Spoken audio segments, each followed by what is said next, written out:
esa primera interacción con la escena del hip hop? ¿Cómo fue esa primera vez que escribiste en el graffiti? ¿Tu primera grabación? ¿Cómo fue?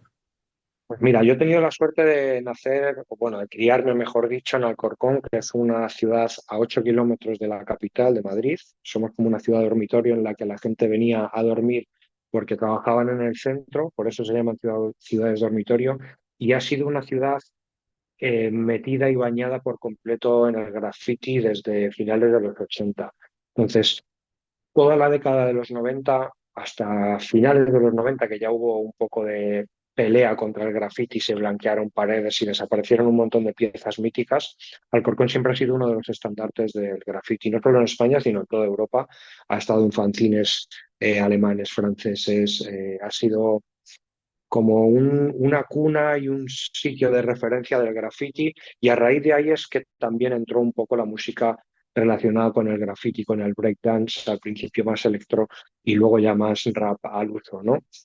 Entonces yo he tenido la suerte de vivir eso, de ver todas las calles y todos los muros de mi barrio pintados, y a raíz de que empezasen otros artistas que ya estaban en Alcorcón antes que yo haciendo música, pues fue que a mí me llegó de repente un sonido que me llamó mucho la atención y que yo no sabía identificar muy bien. Yo tenía por aquel entonces 13 a 14 años y en aquella época no me enteraba de la misa a la media.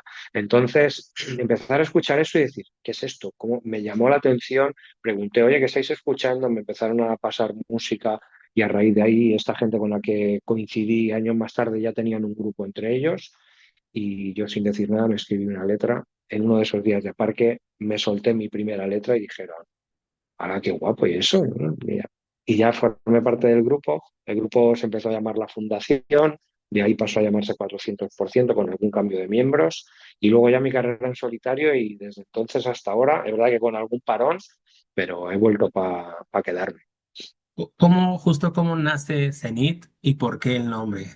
Pues yo tuve ahí un par de nombres de guerra que luego me enteré de que ya existían en otros artistas o de graffiti o de algún otro ámbito de la cultura hip hop, y finalmente me decanté por Zenith viendo un documental. Antes en España solo había dos canales de televisión, la uno y la 2. La uno era como el canal principal, la 2 era pues más destinado a documentales, a programas que quizá eran más enfocados al ámbito cultural y tal. Y había un documental sobre astronomía en el que hablaban pues del punto reflejo en lo más alto de la atmósfera de cualquier punto en la corteza terrestre, y ese punto reflejo era el cenit de cualquier punto aquí. Entonces fue un poco también abusando del ego del rapero, de mientras los demás están aquí en la Tierra, yo estoy arriba, soy el cenit, ¿no? Es como que vigilo a los demás. Y bueno, fue un poco la coña, se lo dije a mis colegas, joder, qué guapo, y a raíz de ahí, pues ya, me hice conocido dentro del barrio como Zenit, en Madrid como Zenit, en España y en el resto de países de habla hispana, gracias a mi música como Zenit, y aquí estoy. Por eso fue una mera anécdota en realidad. Y antes de Zenith, ¿qué otros nombres habías tenido? Pues a ver, me gustaba Caos, pero era un breaker del pueblo de al lado, me enteré después. Yo ya te digo que era muy chaval y no controlaba mucho, y además no era como ahora que ya puedes saber si hay alguien que se llama así, porque enseguida tú buscas en Spotify y dices, "Ah, este nombre artístico no me lo puedo poner porque ya existe no sé quién". Luego pensé Virus, pero había un pibe en Sevilla que también rapeaba, que luego fue bastante conocido, y, y bueno, fueron así como nombres anecdóticos y meramente temporales que duraron horas o días. Ya cuando empiezas a sacar álbumes, ¿cómo ha sido ese viaje a través de tus álbumes como Producto Infinito, Torre de Babel, Nadir, En Trozos? ¿Cómo ha sido ese viaje para ti? Pues ha sido catártico, ¿no? Realmente para mí, cada vez que saco un trabajo es plasmar lo que me pasó en el día a día. Es verdad que ahora la música sale, como te digo, muy rápido y los temas duran muy poco, pero en esa época, sobre todo en mis tres primeros discos, antes de llegar a esta época voraz del Internet, pues lo normal era sacar un disco y que pasasen 3, 4 años hasta que sacabas el siguiente. Entonces, en esos años daba mucho tiempo de alimentar el cerebro con cosas que contar, con cosas que desahogar de tu cabeza o de tu corazón, ¿no? Y yo siempre he sido muy de escribir sobre lo que realmente me pasa a mí y de lo que me rodea en mi entorno.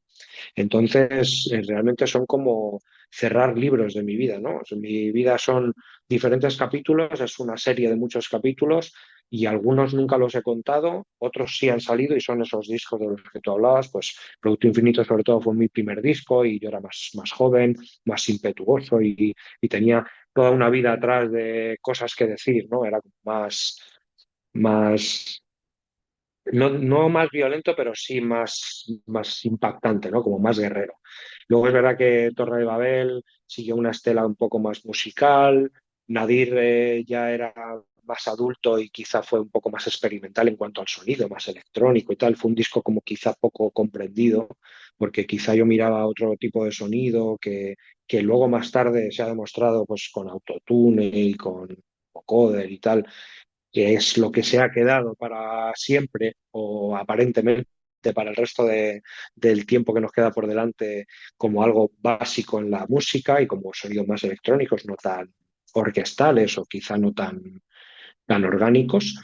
Y luego, pues en trozos, después de un parón de casi 10 años sin escribir, pues ha sido también como una vuelta a los orígenes y reinventarte y aprenderte y conocerte realmente y tus subidas, tus bajadas, ¿no? Para mí siempre la música es un poco esa válvula de escape, gracias a la cual no volverme un poco más loco de lo que ya estoy.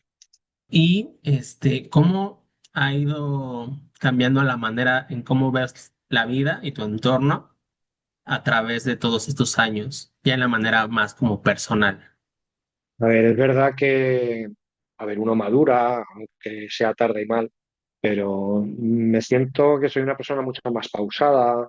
Al mismo tiempo sigo siendo muy combativo con ciertas causas y con ciertos valores que veo que, sobre todo por el tema de gustar de la fama o de llegar a algún sitio de notoriedad y de reconocimiento, muchos artistas dejan de lado no posicionarse políticamente, no decir según qué cosas porque te van a cancelar y claro, ¿cómo vas a decir eso? Que a lo mejor no le gusta a tus fans.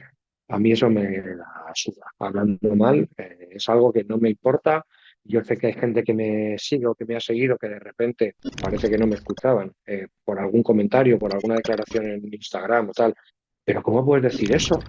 Pues que llevo diciéndolo 30 años en mis letras. O sea, no, la gente no se debe asustar porque me es indiferente que a alguien le pueda gustar o no, que me cancelen, que en algún momento incluso el algoritmo de Instagram me cierre un perfil por decir según qué cosas o por defender a Palestina o por estar en contra de los israelíes que son sionistas y de Trump y de todo lo que engloba esta política fascista y opresora que hay ahora mismo en la inmensa mayoría del planeta.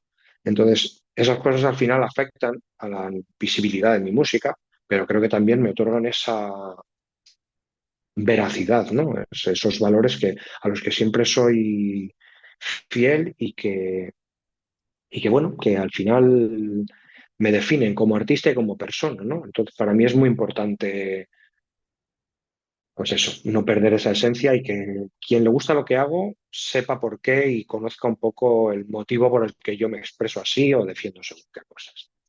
Justo hace unos meses se cumplieron 20 años de tu primer álbum, Producto Infinito. Cuéntanos cómo fue la realización de ese álbum. El original realmente de Producto Infinito salió en 2003. Luego hubo una reedición con el sello Zona Bruta, que es un sello mítico, pionero en el rap en España, que han tenido en sus filas a El Club de los Poetas Violentos, a SFDK, La Excepción, Flantea, Ariadna Puello, Hablando en Plata, etcétera, etcétera, etcétera. Y yo recabé ahí, tuve la suerte de caer en ese sello. Con ellos saqué una reedición de Producto Infinito y realmente fue un sello que hizo mucho por el hip hop. Es verdad que ahora está prácticamente extinto, no edita nuevas referencias, pero en su momento fue un puntal en el rap español.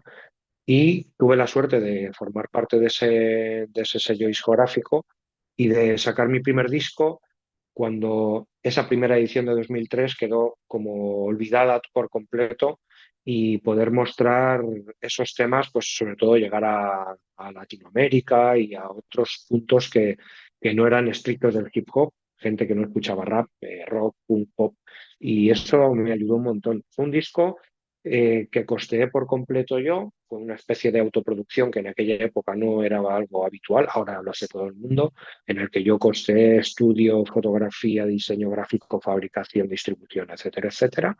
Y gracias a eso he podido mantener ese original, esa propiedad del máster, de lo que es el disco primigenio, la copia de fábrica, y por eso he podido fabricar ahora la nueva edición del 20 aniversario.